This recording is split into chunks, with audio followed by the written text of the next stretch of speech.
malamig na school kami. Oh, this is Auntie Daday's house. Sister of Nina. Ang ganda naman.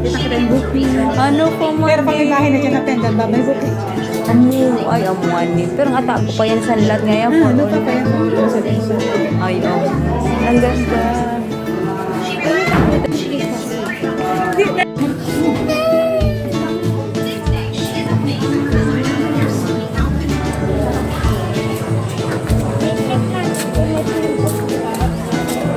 Super ganda. Tanggap ko silang liwanag, magkaroon sila ng renewal of strength, Panginoon. Dahil ang liwanag ay nagmumulasyon. Lord, pagpalain niyo po ang terrace nito, Lord God. Lahat ng pupunta po rito ay ilayin niyo po sa anumang disgrasya at kapamakan. Release the blessing, Panginoon.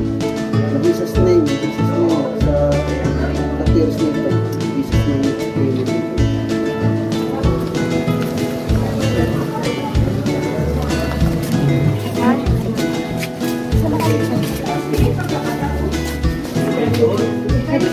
Madi, thank you, Madi. Nakatawag na ako, Madi tayo. Thank you. Elevator. Sige na din.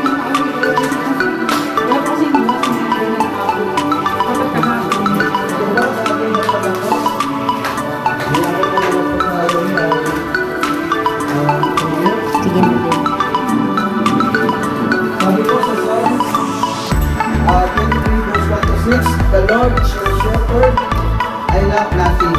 He makes me lie down in a green pasture. He leads me beside quiet waters. He refreshes my soul. He guides me along the right paths for His name's sake. Even though I walk through the darkest valley, I will fear no evil. For you are with me. Your rod and your staff, they comfort me. You prepare a table before me in the presence of my enemy. You anoint my head with oil, my cups overflow. You follow me all the days of my life, and I will dwell in the house of the Lord forever. Almighty God, we entrust this home into your care. May your angels guide, guards in this door, and may your Holy Spirit dwell within this wall. And may this place be a reflection of your love and grace. In Jesus' name we pray. In the name of the Father, the Son, and the Holy Spirit. Lahat na magsabi ng Amen. Amen. Pagpapaan natin ang Diyos. Bakit tayo siguro gusto ko pong yung pagpapasalamat.